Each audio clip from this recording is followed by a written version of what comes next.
చెయ్యిలు పైకెత్తి చూపించండి. నిన్న విన్న దగ్గర నుండి ఏకాంత ప్రార్థన ప్రారంభించినవా? తప్పనిసరిగా మనందరి జీవితాల్లో ఏకాంత ప్రార్థన ఉండాలి.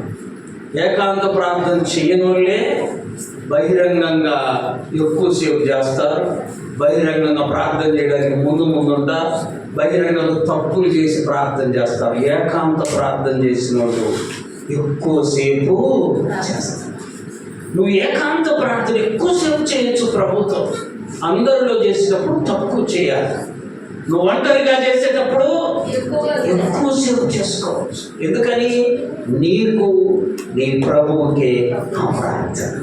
మరి ఎవరికి ఎన్ని విషయాలు చెప్పుకుంటాము, ఎన్ని విషయాలు మాట్లాడుకుంటాము ప్రభుత్వం. ఏకాంత ప్రార్థనలో బయట చెప్పుకోలేని విషయాలు కూడా ప్రభువుతో చెప్పుకుంటారు. అందుకని ఒక ఆయన 8 గంటలు ప్రార్థన చేస్తాడు. ఎన్ని గంటలు? 8 గంటలు అంటే తెలుసా ఎంత భారమో? ఎలా చేస్తాడు? ఎన్నెన్నో విషయాలు ప్రభుత్వం చెప్పుకుంటారు. కొంతమంది 5 నిమిషాలు ప్రార్థన చేస్తారు. రుచి ఉండదు, ఆ ప్రార్థనకి రుచి ఉండదు. కాబట్టి మనందరము కూడా ఏకాంత ప్రార్థన కలిగిన వారమై మొదటి ప్రార్థన. మొత్తం ఎన్ని రకాలని చెప్పాను? 16 రకాల ప్రార్థనలు ఉన్నాయి బైబిల్లో. ఎన్ని రకాలు? ఆదికాండం నుండి ప్రకటన వరకు నేను ధ్యానం చేసి వెతికి రాస్తే సిద్ధపరిస్తే 16 రకాల ప్రార్థనలు ఉన్నాయి. వాటిలో మొదటిది ఏకాంత. అది ఎంత శ్రేష్టమైందంటే దేవుని నీ దగ్గరికి దిగి వచ్చేలా చేసింది. దేవుని సన్నిధి నిన్ను ఆవరించేలా చేసింది. దేవునితో నువ్వు ఏకమయ్యేలా చేసింది. కాబట్టి ఏకాంత ప్రార్థన మనందరికీ ఎక్కువ సమయము కలిగి ఉందుముగాక. రెండవ ప్రార్థన చూడండి, మార్కు సువార్త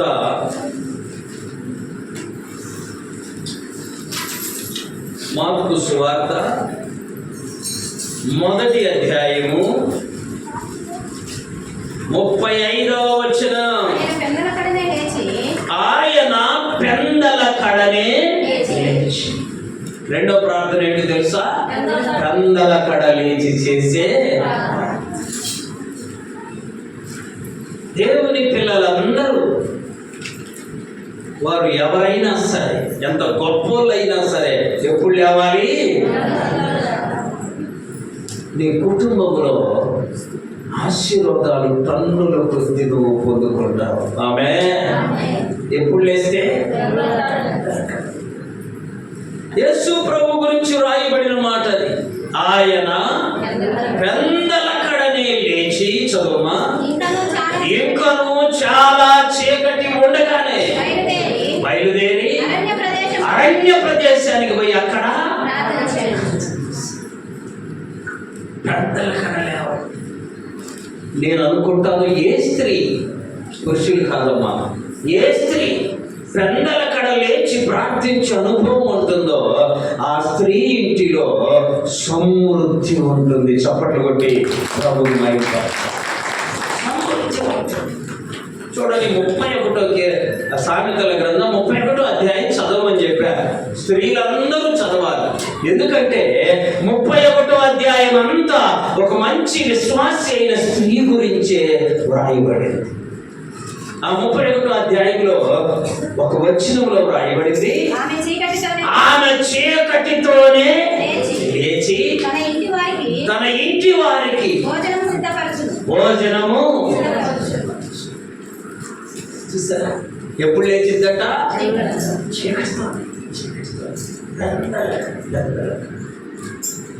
యేసు ప్రభువే పెందల కాడ లేచాడమ్మా. మరి మనం లేకపోతే ఎలా? మనం లేవకపోతే ఎలా? ప్రభువే పెందల కాడ లేచి ఇంకా నువ్వు చాలా చీకటి ఉండగానే బయలుదేరి అరణ్యమునకి వెళ్ళి అక్కడ ప్రార్థన చేశాడు. పెందల కాడ లేచే ప్రార్థన చాలా విజయాలను మనకు తీసుకొని వస్తుంది. పెందల కడ లేచే ప్రార్థన మనల్ని విజయం వైపుకు నడిపిస్తుంది. 108వ కీర్తన చూడండి 108వ కీర్తన 2, 3 చరణాలు. స్వరమండలమా సితారా మేలుకొనుడి, నేను వేకువనే లేచెదను. జనుల మధ్య దేవునికి కృతజ్ఞతాస్తుతులు ఎప్పుడు లేస్తాడు? దావీదు గారికి కూడా ఒక మంచి అలవాటు ఏంటంటే వేకువనే లేచే. ఉందా నీకు? అమ్మా, ఉందా నీకు? వేకువనే లేచే అలవాటు నీకుందా? నీ కుటుంబానికి ఉందా? నీ బిడ్డలకు ఉందా? ఆలోచించు.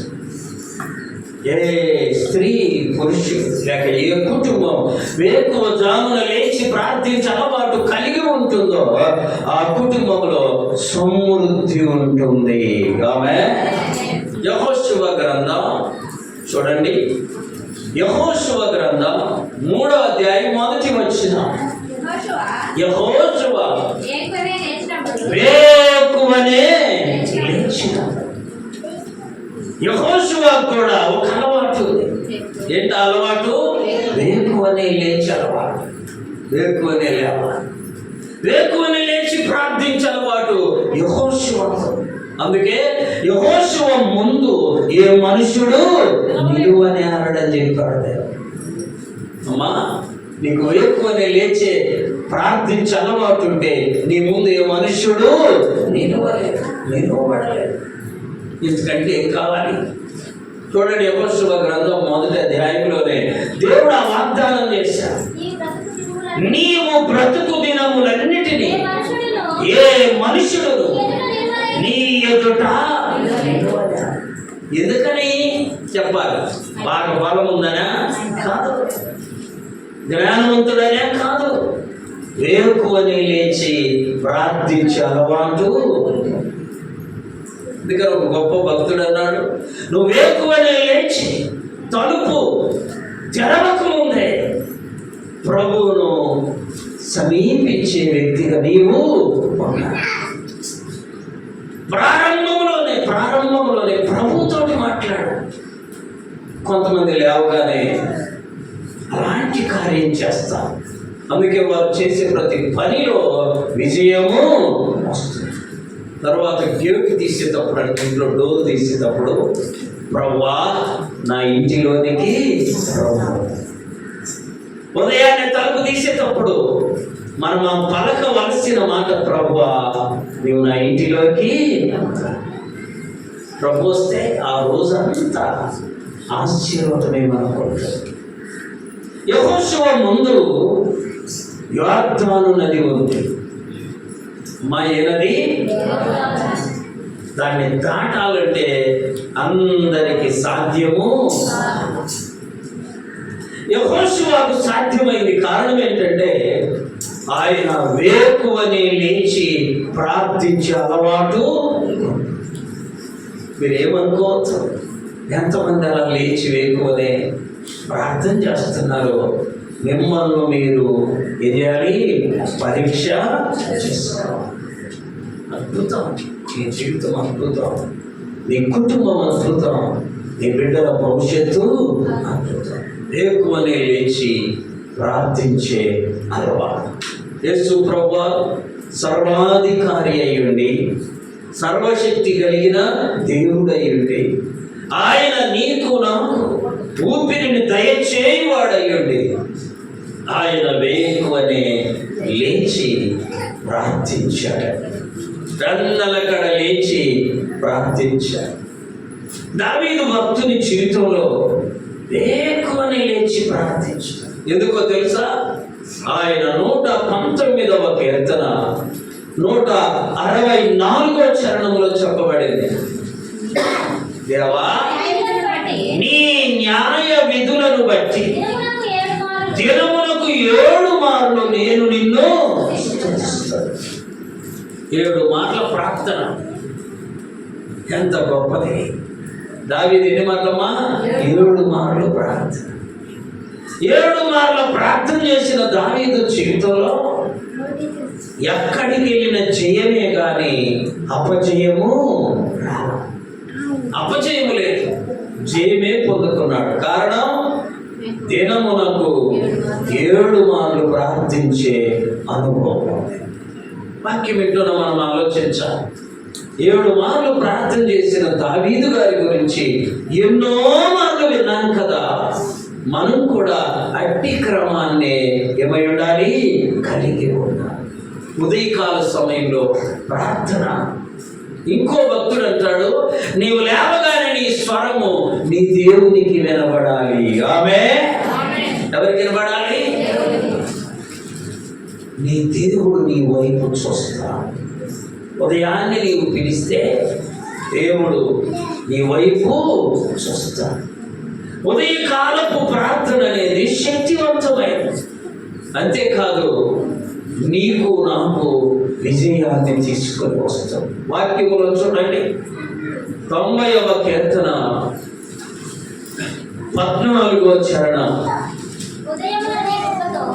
ఉదయమున నీ కృపతో మమ్మల్ని ఏం చేస్తున్నావయ్యా? నీవు తృప్తిపరుస్తున్నావు. మంచి విషయాలు చెప్పినప్పుడు బలంగా జవాబు చెప్పాలి. ఉదయమున దేవుడు మనల్ని ఏం చేస్తాడు? కృపతో. ఎప్పుడు నీవు ఆ కృప కొరకు ఉదయాన్నే కనిపెట్టినప్పుడు ఆయన తన కృపతో మనలను మంచి వింటున్నావు కదా. ఉదయ కాలంలో ప్రభు యొక్క కృప కొరకు కనిపెట్టు. ఒకవేళ ఈనాటికి ఈ రోజుకు ఆ కృపని ఆవరించలేదేమో, రేపే నిన్ను ఆదరిస్తూ ఉంది. దావీదు గారు అంటున్నాడు, ఉదయమున నీ కృప మమ్ములను తృప్తిపరుస్తుంది. దావీదు భక్తుని జీవితంలో ఉదయము ప్రార్థన, మధ్యాహ్నము ప్రార్థన, రాత్రికి ప్రార్థన. అంతేకాదు, మధ్యలో మరి ఎన్నో మార్లు 7 మార్లు ప్రతిదినము ప్రార్థించాను. ఒకవేళ నీకు ఉదయకాల సమయంలో ప్రార్థించే అలవాటు లేకపోతే ఇప్పటి వరకు దయచేసి అందరికంటే ముందు లేవాలి, ప్రార్థన చేయాలి. నేను ఒకరోజు 3ంటికి వేకువజామున ప్రార్థన చేస్తూ దొనకొండ టౌన్ మొత్తంలో ప్రభువా నేనే లేచి ఉంటాను, నేనే ప్రార్థన చేస్తున్నానని మనస్సులో అనుకొని ప్రార్థన చేసుకున్నా. నా మట్టుకునే మరుసటి రోజు దేవుడు చెప్పాడు, 2ంటికి లేచి ప్రార్థించామె వేతేలుపురంలో ఉందయ్యా. చప్పట్లు కొట్టి నేనేమనుకున్నాను, 3ంటికి లేవడమే గొప్ప, 3ంటికి ప్రార్థన చేయడం గొప్ప అని నా మనసులో అనుకోని, ప్రభా ఇది ధన్యత ఇచ్చావు, ఇది ఎంత ధన్యత నాకని నా మనసులో నేను అనుకుంటే, లేటు చేయలే దేవుడు. మరుసటి రోజే 2 గంటలకు లేచి ప్రార్థన చేశాను, నాకు చూపించాడు. నేను నేరుగా ఇంటికి వెళ్ళిపోయి అమ్మా వేకువజామున 8ంటికి లేస్తున్నాయి, ఎందుకు లేయా చెప్పడం ఎందుకు, టైం చెప్పడం ఎందుకు లేస్తాను. ఎన్ని గంటలకు? 2 గంటలకు లేచి నా ప్రభువుతో నేను ప్రార్థన చేస్తాను. మరిపోయింది నా ప్రాణమో. మనల్ని మించిన ప్రార్థనా పరులు కూడా ఉన్నారు. మనని అనుకుంటే మనల్ని మించిన వాళ్ళని మించిన ఆమె బహు ప్రార్థనా పరులు. ప్రతి క్రిస్మస్కి నేను ఆమెకు బట్టలు పంపిస్తాను. చప్పట్లు కొట్టి ప్రభువును ఎందుకు బట్టి ఆమె ప్రార్థన బట్టి మనకంటే ముందే లేచి ప్రభు సన్నిధిలో నీళ్ళు ఎవరైనా 1 గంటకు లేచి చేసేవాళ్ళు చెప్పండి. 2 జతల బట్టలు వస్తాయి క్రిస్మస్. అసలు పండుకునేదే మనం 11:30 కదా. పెందల కడికి పడుకోవట్లేదు చాలా మంది. పెందల కడికి పడుకొని పెందల కడి ప్రభుతోటి నువ్వు లేవాలి. అద్భుతం. ఆమెకి ఆ ప్రార్థన ఆ కుటుంబం అంతటికి దీవెనకరంగా మారింది. ఆమె వాళ్ళ ఇంట్లో అందరూ ఆశీర్వదించబడిన వాళ్ళే. చూసారా? ఇప్పుడు ఆ సంగతి తెలుసుకున్న మనం కూడా ఏం చేయాలి? కనీసం ఆమెతో కన్నా లేచి ప్రార్థన చేయాలి. అలా ఆశీర్వదించబడిన వారిని చూసి మనల్ని మనము మార్చుకోవాలి. మార్పు చెందాలి. అదే మనకు దేవుని ఇచ్చేటువంటి గొప్ప సూచన. దావీదు భక్తుడు వేకువజామున ప్రార్థన చేయడంలో తేట 92వ కీర్తన చూడండి. అమ్మా, ఉదయమున నీ కృపను ప్రతి రాత్రి నీ విశ్వాస్యతను 10 తంతుల స్వరం, చిన్నది కాదు. దేవుని ఎలా పాడబడాలి చెప్పాలి. నీ గొంతు అంతుంటే అంతతో పాడు. దేశన్న గారు ఒకసారి వాక్యం చెప్తూ నేను ముందుకు వచ్చాను. ఏమన్నాడు తెలుసా? నేను పాట ఎత్తుకుంటే గొంతు అక్కడ పగిలిపోయి అక్కడ చచ్చిపోయినా సరే కానీ నేను మెల్లగా పాడనే. అందుకే ఆయన పాటలన్నీ హై పిచ్చిలో ఉంటాయి, హై రాగం, ఎక్కువ రాగం. గొంతు నిండా పాడాలి. ఆమె మనం ఎవరన్నా తిట్టాలంటే గొంతు నిండా తిట్టాలి. పాట పాడాలంటే ఒకరితో కలిసి ఎంత మంది పాడినా నా అంత స్వరం రావట్లేదు. అందరూ కలిసి పాడినా నా అంత స్వరం రావట్లా. ప్రభువును ఎలా పాడాలి? గొంతెత్తి గొంతు నిండా. దావీదు గారు ఏమంటున్నాడు? 10 తంతుల స్వరమండలం. ఒక స్వరం కాదు, ఎన్ని స్వరాలు? 10 స్వరాలు. మన హృదయంలో ఉన్నటువంటి ఆనందం మన స్వరములో కనపడడం. గట్టిగా పాడాలండి పాట, గట్టిగా పాడాలి. మీకెవరి మీద పాపం వస్తావే గట్టిగా, అంతకంటే గట్టిగా పాటలు పాడాలి. ఉదయమున నీ కృపను ప్రతి రాత్రి నీ విశ్వాస్యత 10 తంతుల స్వరమండలముతోను గంభీరమైనటువంటి ధ్వని. పాట అంటే ఎలా ఉండాలి? అది చెప్పడానికి కూడా అలా ఆడుతుంది. గంభీరంగా చెప్పడానికి గంభీరమైన ధ్వని. సైతాన్ ఇక్కడ ఉంటే వాడు నీ స్వరము విని ఆ ధ్వనికి పరిగెత్తి జోలి పాటలా ఉండకూడదు. మా ప్రభువును గంభీరమైన స్వరముతో స్తుతించే వారముగా ఉండాలి. దావీదు భక్తుని జీవితంలో అదే ధన్యత.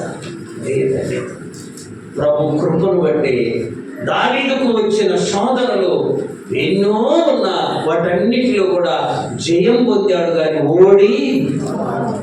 కారణం ప్రభువును ప్రతి ఉదయం గంభీరమైన స్వరముతో స్తుతించే వ్యక్తిగా ఉన్నాడు. వాక్యం వింటున్న మనమందరం ఆలోచించాలి. ఉదయకాల సమయంలో నీ ప్రార్థన చక్కగా ప్రభు సన్నిధి చేరాలి. ఒకవేళ నీకు ఇంకా భక్తి బలమైనదిగా ఉండాలి అంటే ఉదయాన్నే ఒక పాట పాడి ప్రభువును మహిమపరచాలి. ఉదయాన్నే నీ స్వరం విని అనేక మంది ప్రభువును మహిమపరిచే వారముగా ఉండాలి. గుర్తుపెట్టుకోవాలి. ఒకవేళ నీకు ఇంకా భక్తిలో తృప్తి కావాలి అని అంటే ఉదయకాలం ఒక పాట పాడి ఒక వాక్యము చదివి అప్పుడు ప్రభు సన్నిధిలో ప్రార్థన. దావీదు భక్తుడు అదే చేసేవాడు. ఉదయకాలంలో స్వరమండలం. ఇంకో కీర్తనలు అంటాడు, స్వరమండలమా మేలుకొనుము. స్వరమండలం ఏం చేయాలంట? సితారా ఓ మేలుకొనుము. వాయిద్యాలు చక్కగా వాయిస్తూ దావీదు భక్తుడు దేవుని గానం చేసేవాడు. దావీదు భక్తుని జీవితంలో ఎంత ప్రార్థన ఉన్నా ఆయనకు కూడా శోధనలు ఉన్నాయి, ఆయనకు కూడా శ్రమలు ఉన్నాయి, ఆయనకు కూడా కష్టాలు ఉన్నాయి, ఆయనకు కూడా కన్నీళ్లు ఉన్నాయి. అయినప్పటికీ వాటన్నిటిలో కూడా దేవుడు ఏమిచ్చాడు? జయించాడు. యోహాను సువార్త 16వ అధ్యాయం 33వ వచనం. నా యందు మీకు సమాధానము కలుగునట్లు ఈ మాటలు మీతో చెప్పుచున్నాను. లోకములో మీకు శ్రమ కలుగును, అయినను ధైర్యము తెచ్చుకొనుడు, నేను లోకమును. మరి మనం కూడా జయించాలంటే ప్రభువు వలె పెందల కడ లేచి వేకువనే లేచి ప్రార్థించే అనుభవాన్ని కలిగి ఉందుముగాక. ఇక యెహోషువ జీవితం చూశారు. ఆయన ముందు ఎవరు నిలువలేరు. కారణం వేకువనే లేచే అలవాటు. దావీదు భక్తుని జీవితం చూశాం. ఆయన వేకువనే లేచి ప్రార్థించే అలవాటు. మూడవ భక్తుడు చూద్దాం, యోబు గ్రంథం 1వ అధ్యాయం 5వ వచనం. వారి వారి విందు దినములు పూర్తి కాగా యోబు తన కుమారులు పాపం చేసి తమ హృదయములో దేవుణ్ణి దూషించారేమో అని వారిని పిలువనంపించి వారిని పవిత్రపరిచి అరుణోదయమున. అరుణ అంటే అసలు అరుణ అంటే ఏంది? చదువుకోండి. అరుణ అంటే సూర్యుడు. అరుణాన్ని పేరు పెట్టుకుంటే అరుణోదయం అంటే ఆ సూర్యుడు రాకముందే. అర్థమైందమ్మా? యోబు గారు ఎప్పుడు లేచేవాడు? సూర్యుడు కనపడకముందే. యోబు భక్తుని జీవితంలో తన బిడ్డలందరినీ పిలుచుకొని ఒక్కొక్కరిని నిలువబెట్టి వారి నిమిత్తం బలి అర్పించి శుద్ధి చేసి వారి కొరకు వేకువజామున అరుణోదయమున ప్రార్థన. మన కుటుంబం అంతా అరుణోదయమున లేచి ప్రార్థిస్తే అది సాతానుకు వణుకు పుట్టించి. అందుకే ఒక భక్తుడు చెప్పాడు, ప్రతిరోజు సాతానుకు యోబు గారు వణుకు పుట్టిస్తుంటే ఆ వణుకు తట్టుకోలేక దేవుని దగ్గరికి పోయి, నువ్వు అనుమతిస్తే, నువ్వు కంచె తీస్తే నేను యోబును ఏం చేస్తానో చూడాలి. ఆత్మీయ జీవితంలో యోబు గారి యొక్క ప్రారంభ జీవితం మచ్చలేనిది, ప్రియులారా, కలంకము లేనిది. కనుకనే అరుణోదయమున లేచి ఒక్కొక్కరి నిమిత్తము దహన బలి అర్పించి వారి నిమిత్తం ప్రార్థన చేసేవారు. అందుకనే యోబు జీవితంలోని కూడా శోధనలు వచ్చాయి, కష్టాలు వచ్చాయి, మనకు తెలుసు. వాటన్నిటినీ ఏం చేశాడు? తుదకి జయించగలిగాడు. 42వ అధ్యాయం 2వ వచనం, యోబు గ్రంథం. నీవు సమస్త క్రియలను చెయ్యగలవనియు నీవు ఉద్దేశించినది ఏది నిష్ఫలము కానేరదనియు నేనిప్పుడు. చూసారమ్మా, ఏం తెలుసుకున్నాడు యోబు గారు? దేవుడు అంటే ఏం చేయగలడు? చెప్పాలందరూ సమస్త అంతేకాదు, ఆయన ఉద్దేశించినది ఏది నిష్ఫలము. యోబు గారు తెలుసుకున్నాడు. మరి నువ్వు తెలుసుకున్నావా? నువ్వు తెలుసుకున్నావు. యోబు భక్తుని జీవితంలో అరుణోదయపు ప్రార్థన, అరుణోదయపు ప్రార్థన యోబు గారిని బహు బలమైనటువంటి విశ్వాసిగా సిద్ధపరిచి సమాధి వరకు వెళ్ళిపోయాడు. సమాధి నా నిమిత్తం సిద్ధమై ఉన్నది అంటారు. అంటే యోబు గారు బ్రతకడని, చనిపోతాడని సమాధిని కూడా సిద్ధపరిచారు. అక్కడ దాకా వెళ్ళిన వ్యక్తి తిరిగి వచ్చి ఎంతకాలం బ్రతికాడని చదవండి, చివరి అధ్యాయం. అటు తరువాత యోబు ఎన్నేళ్ళు? చూసారా, ఎన్ని సంవత్సరాలు బ్రతికారు? 140 సంవత్సరాలు బ్రతికి తన కుమారులను ఒక తరం, కుమారులను 2 తరం. ఎన్ని తరాలు చూశాడంట? 4 తరాలంటే ఎంతో తెలుసా? నీ కుమారుల కుమారులు, వారి కుమారులు, వారి. దేవునికి సమస్తము సాధ్యం. చెప్పాలి, దేవునికి సమస్తము. ఎలా అయిపోయిన యోబు గారిని ఎలా నడిపించి బ్రతికించాడు? తుదకి 4 తరాలు చూసే స్థితిలోనికి తీసుకొచ్చాడు. 23వ అధ్యాయం 10వ వచనం. యోబు 23:10. నేను నడుచు మార్గము ఆయనకే తెలియను. ఆయన నన్ను శోధించిన వేళ నేను సువర్ణము వలె నేను వెళ్ళే మార్గము నా యేసుకే తెలియును. నేను వెళ్ళే మార్గము నా యేసుకే తెలియును.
దేవుని నామానికి మహిమ కలుగును గాక.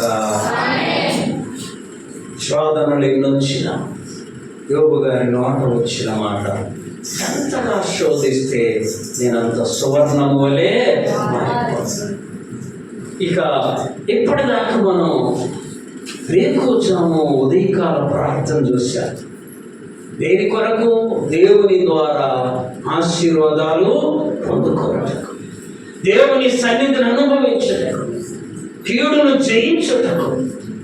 ఎప్పుడు లేచారు ఈ భక్తులందరూ? అమ్మా, వేకువజామున ఉదయకాల సమయమున పెందల కడ. ఇప్పుడు బైబిల్లో ఒక గొప్ప భక్తుడు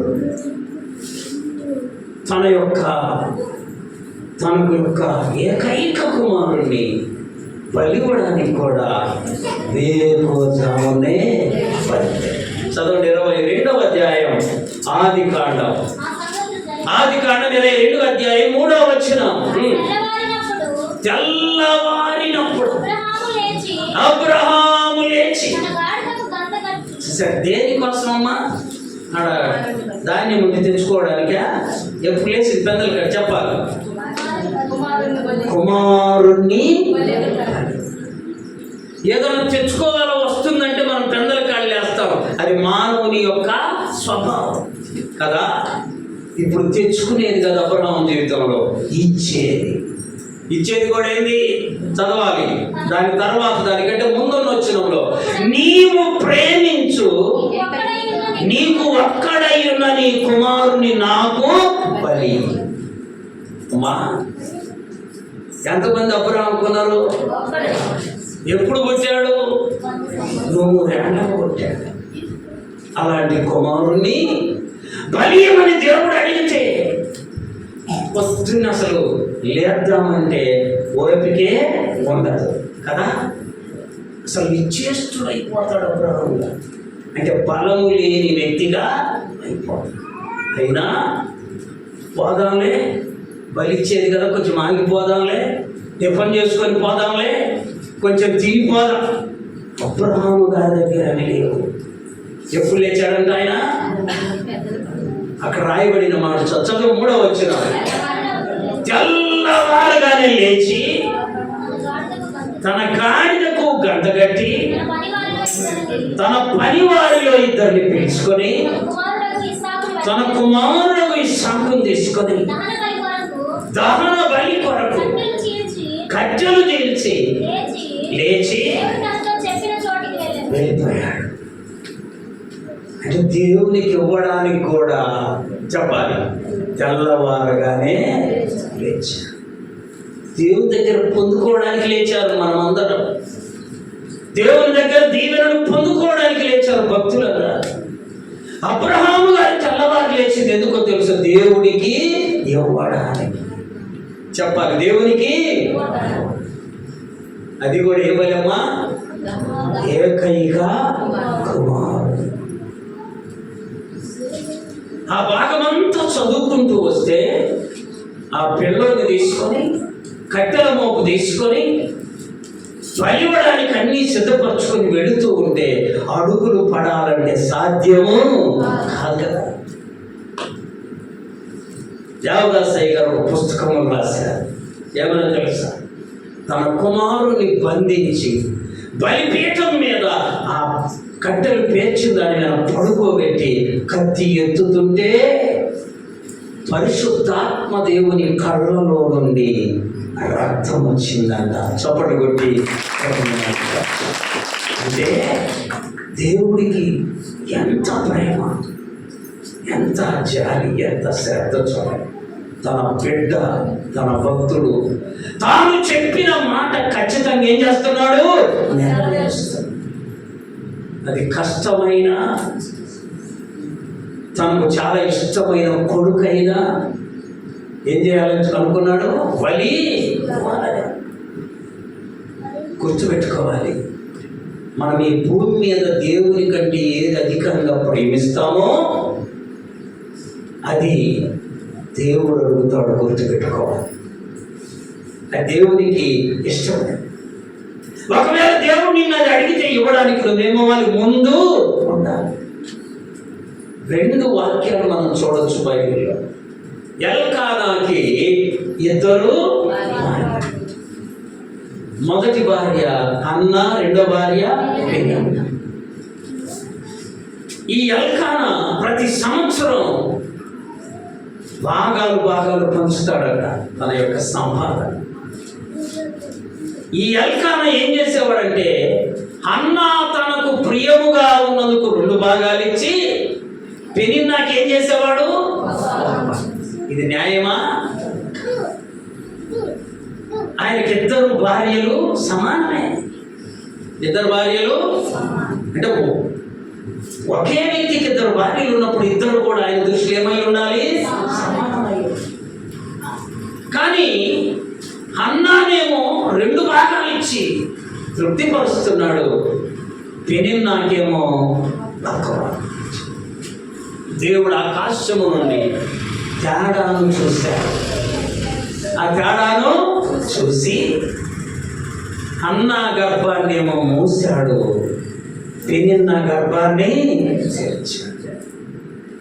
అంటే నువ్వు అన్యాయం చేస్తే దేవుడు ఊరుకునేవాడు కాదు. దేవుడు ఏం చేయాలో అది బాగా చేస్తాడు.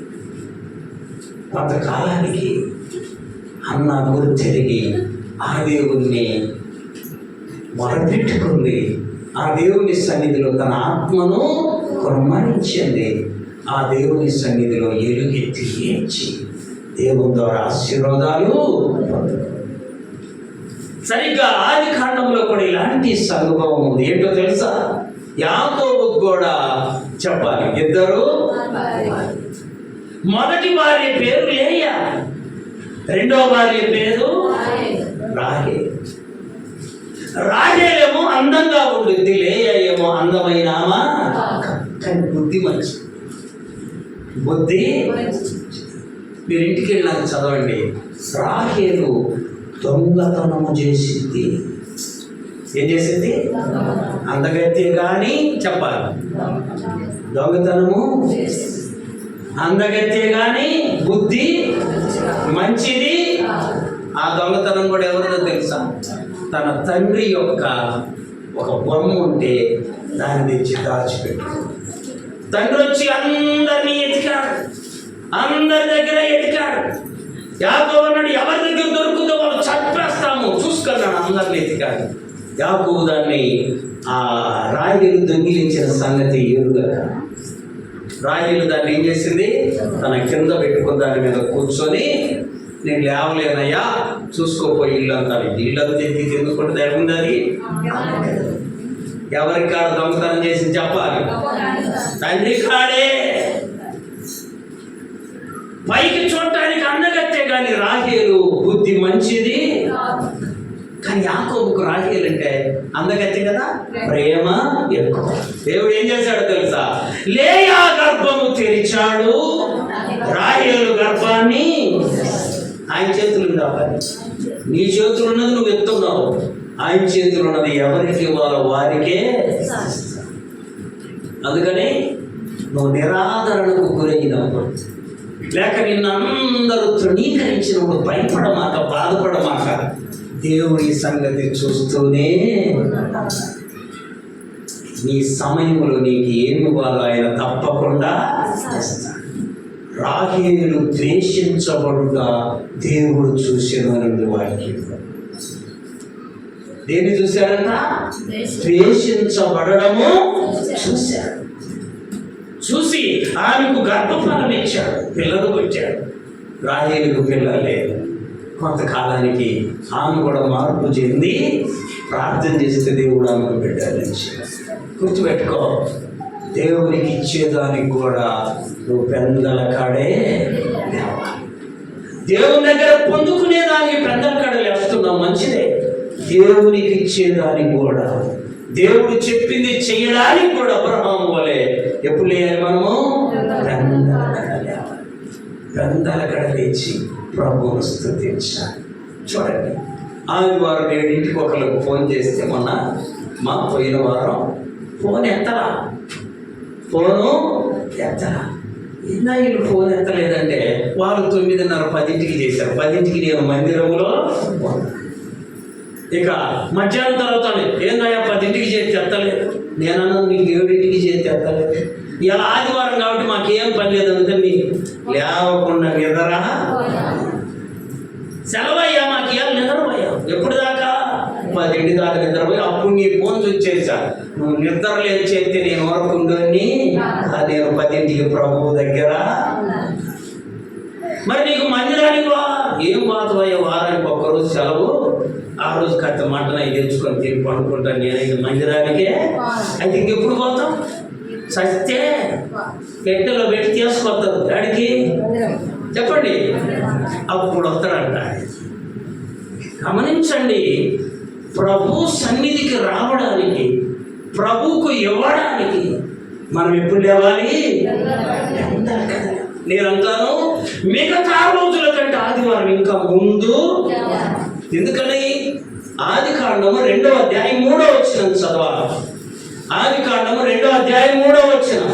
దేవుడు ఆ 7వ దినమును ఆశీర్వదించి, నీకు ఆశీర్వాదం కావాలన్నా, పరిశుద్ధత కావాలన్నా ఆదివారమే వస్తాయి. నువ్వు ఆదివారమే నిద్రపోతివి, మిగతా వారాల ఆశీర్వాదాలు రానే వచ్చే రోజులు రావాలి. అబ్రహాము దేవుని మాట నెరవేర్చడానికి కూడా పెందల కడ లేచాడమ్మా. మన కుటుంబానికి అలవాటు చేసుకుందాం రేపులనే లేచే అలవాటు, పెందల కడ లేచే అలవాటు, ఇంకనూ చీకటి ఉండగానే లేచి ప్రార్థించే అలవాటు. అది నిన్ను నీ కుటుంబాన్ని ఉన్నతమైన స్థితిలోనికి నడిపిస్తుంది. అట్టి కృప దేవుడు మనందరికి దయచేయునుగాక. మోకరించండి, ప్రార్థన చేసుకున్నాను.